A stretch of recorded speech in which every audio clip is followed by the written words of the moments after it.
Hello and welcome to the Your Community Podcast as Hoosier Ag Today presents your Purdue Extension of Podcast Network. I'm CJ Miller, your host of the Your Community Podcast here through Hoosier Ag Today. And today we're talking about improving access to fruits and vegetables in communities all across Indiana's 92 counties. And we have not just one guest, but we have two very special guest on the Your Community Podcast. Joining us here today is Gina Anderson. She has a dual role with Purdue Extension way down south. We're talking southern Indiana, Floyd County, the New Albany area.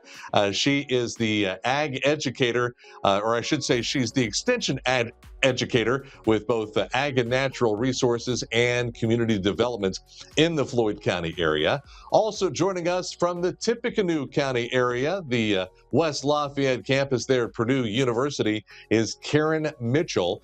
She's the Consumer Horticulture Extension Specialist at Purdue University, and she's also a part of the Purdue University Department of Horticulture and Landscape Architecture. And Karen, let's start with you. We're talking about a program, a very exciting program called the Grass to Garden program. Tell us how the program started and a little bit about this Grass to Garden program, Karen. Well, thank you for having me. So the Grass to Garden program is one of my favorite programs. I've been working with it for about 8 years now. We started this program because there was a lot of interest in turning public green spaces into community-based gardens. So I was spending a lot of time working with organizations and individuals to discuss planning a garden. And I decided instead of working one-on-one, that it would be better to develop a program so that I could address all these questions and issues with a classroom of people, and we could share experiences together. And when I started talking to other extension educators around the state, I found that they had the same need. And so a team of educators and I worked together to develop this curriculum.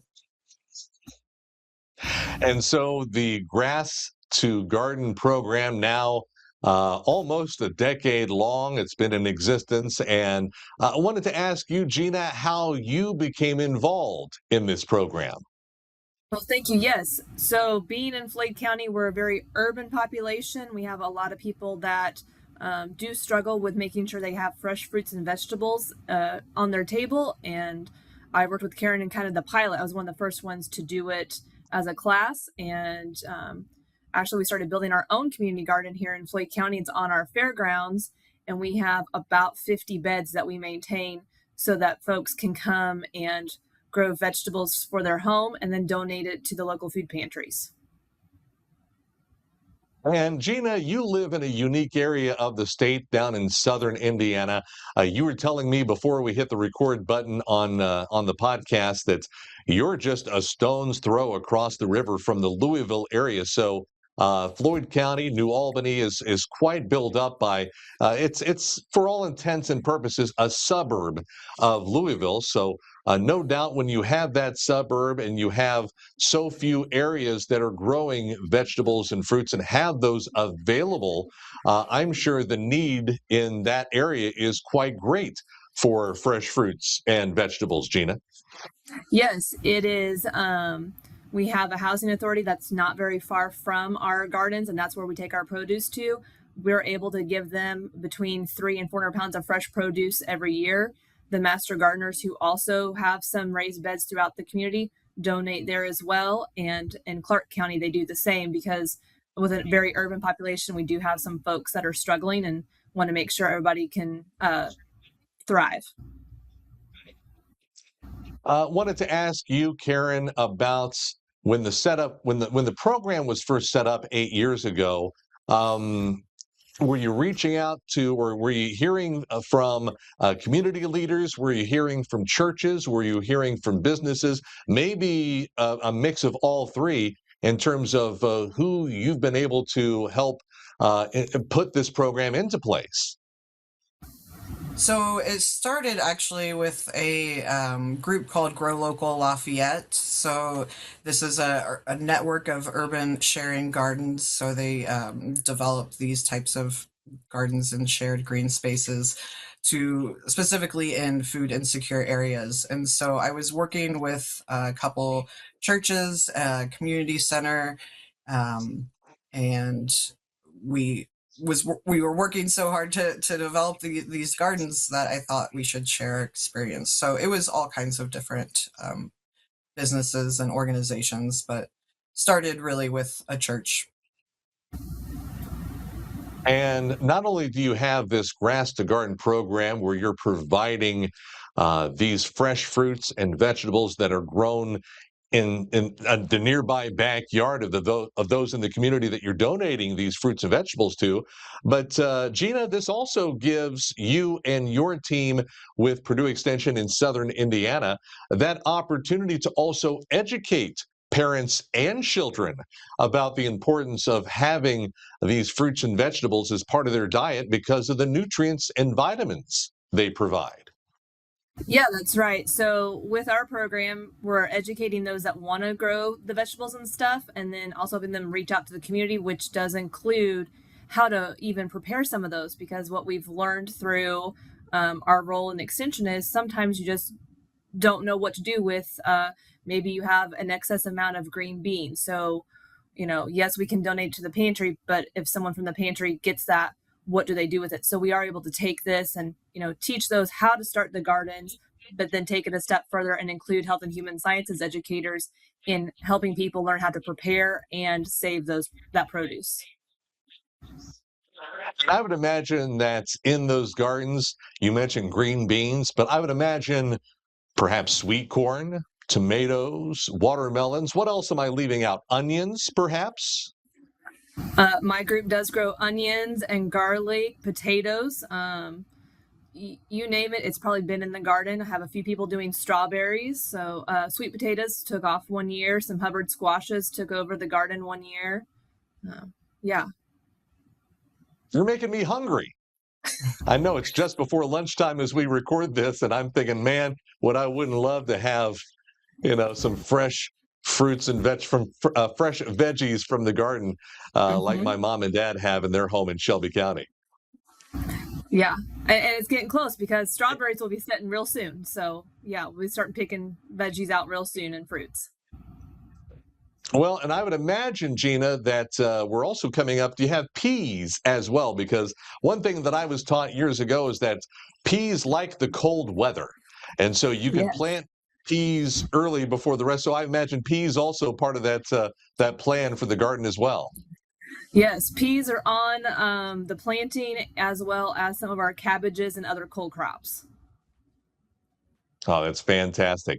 Chatting with Gina Anderson and Karen Mitchell here on the Your Community podcast. We're talking about the Grass to Garden program, and we're talking about improving access to fruits and vegetables. And Karen, I understand that there are some educational sessions that are also involved in getting folks who are curious about starting their own gardens to get those ramped up. Is that right? Correct. So the Grass to Garden program is anywhere from 8 to 12 hours of formal education. And then we have worksheets and videos and other resources for them to do as homework and bring back some things that we can discuss as a group and really get into specifics for each garden in person. So we cover everything starting with, the preparation. Where do you even begin? Site selection, involving your community, and then all the way to the harvesting and growing and preparing. Chatting once again, Gina Anderson and Karen Mitchell. We're going to take a quick break and we will talk more about the Grass to Garden program through Purdue Extension coming up here shortly. I'm CJ Miller with Hoosier Ag Today, and you're watching the Your Community podcast as Hoosier Ag Today presents Your Purdue Extension.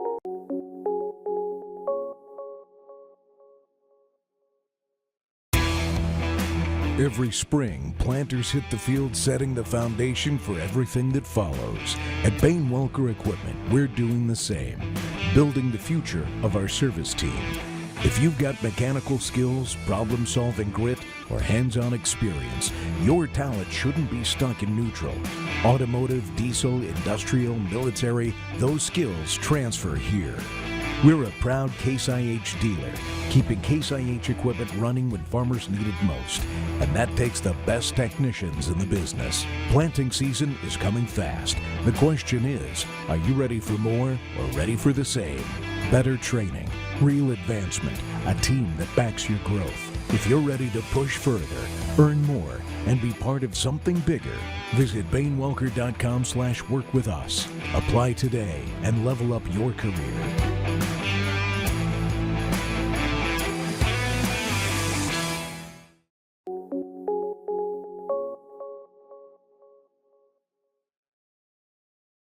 And we're back on the Your Community podcast. I'm CJ Miller with Hoosier Ag today, talking about the Grass to Garden program through Purdue Extension. And my guests are Gina Anderson, Ag and Natural Resources Educator and Community Development Educator with Purdue Extension in Floyd County. Also, Karen Mitchell. She is the Consumer Horticulture Extension Specialist at Purdue University. Karen, I'm curious, of course, we know about the success of the program in Floyd County because of the efforts of Gina and her team, but can you share any other successes that you've seen through this program in some of the other counties and some of the other areas where this program has been put into place? So this is a statewide program. We are actually offering it virtually just coming up in April, but we can offer it in person. So it is offered on a county level around the state at least 2 or 3 times a year. And so there's lots of different gardens and spaces that have popped up all over the state. I'm most familiar, of course, with Tippecanoe County, as previously I was the ag educator here in Tippecanoe, and so I worked closely with the gardens here. One success that I still see today that I just got a memory on social media saying it was 10 years ago this April, the Brown Street church that we installed 17 raised beds, and they're still growing today. So it's located downtown Lafayette, where there's a lot of food insecurity, and they have a great motto posted where it says, take what you need for your table and pull a weed if you're able. So we are trying to engage not only with the residents to use our produce, our fruits and vegetables, but also to help in maintaining the garden. And Gina, I'll ask you the same question. Can you share a success story that you've witnessed over your time with the Grass to Garden program in the Floyd County area? Yeah, I mean, with ours, it is building truly community. While I do have a lot of master gardeners, this community garden has brought in folks that don't have the resources. So we don't charge for our beds. It's a donation based only. And we've had folks that really can't afford to rent a space, but they come, they're welcome because it is titled Our Community Garden, and they get to interact with other gardeners so that they can be successful and make a community. So not only are they learning to grow their vegetables from master gardeners, but they're expanding their circle of friends and making new friends through the community garden. And once again, this is a program, Karen, that I know you're looking to spread throughout all of Indiana's 92 counties. If folks are interested in getting a hold of you and your team to get that program into place, they're interested in one of the educational virtual sessions that are being offered online, how's the best way to get a hold of you and your team? So you can always email me directly. However, if you were to do an internet search for Purdue Grass to Garden, you'd likely come up with the community development website, which has all the information regarding the program and a link to sign up as if you're interested. And so it'll be on our mailing list where you would be informed of upcoming classes. And I'll ask you the same question, Gina. If someone is watching and they're interested in putting this program into place in their community, no matter where they may be across any one of Indiana's 92 counties, and they want to kind of glean some knowledge from you, the things that you've put into place that have worked, perhaps some things that you and your team have tried that haven't worked. How's the best way to get a hold of you and your team, Gina? Yeah, doing an internet search for Purdue Extension Floyd County will take you to our landing page. I can also be emailed directly at gmanders@purdue.edu. You can also find us through social media channels, and that is also a great way to get a hold of us. Fantastic. And I always ask this question, but I'll start with you, Karen. Is there anything else that I've forgotten to ask or that you'd like to include as part of our conversation regarding the Grass to Garden program? Well, I would like to mention that when you think of a community-based garden, they're not always, pay for a plot or rent a plot. Some are sharing gardens, some are education gardens, some are more private where they're just growing for, a youth community center where they're just trying to educate the residents there. So there's all types of different community-based gardens, and this program is able to help and give you advice on any of these. And so not only garden enthusiasts or volunteers are welcome, but we also try to reach out to, the local officials and municipalities. So the Parks and Rec employees will take our class to see how they can incorporate garden space into some of their green space and save the cost on some of the mowing, right? And Gina, I'll ask you the same question I just asked Karen. Is there anything else that I've forgotten to ask you or that you would like to include regarding our conversation? Well, I think it's just a great way if people can get involved, because really the way we all build community is through food and what we share. You're talking about if you have a family, you're having conversations around the dinner table. And so food is really kind of the center of our society. So making sure that everyone has access to it is of the utmost importance. I will ask one final question, only because every year, and I mentioned that my parents have a garden. They're lucky enough to live in rural Indiana, to where they can have their own backyard garden. And but I always implore them, hey, every year when Dad starts to plant his garden and Mom is helping, I always ask, hey, did you guys plant rhubarb this year?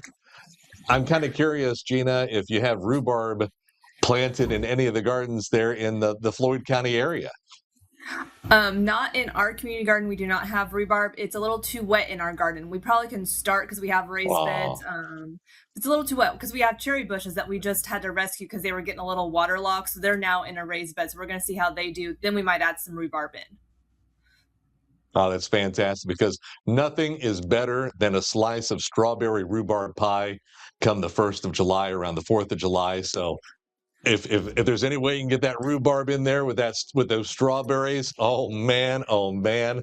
And once again, I'm making myself hungry just thinking about the gardens that you both are helping folks put together. And once again, a great program. It's the Grass to Garden program through Purdue Extension. Once again, Google Purdue Extension Grass to Garden if you have any questions or if you'd like some more information online. Once again, Gina Anderson, Karen Mitchell, thank you so much for sharing your time here today on the Your Community podcast. I appreciate it.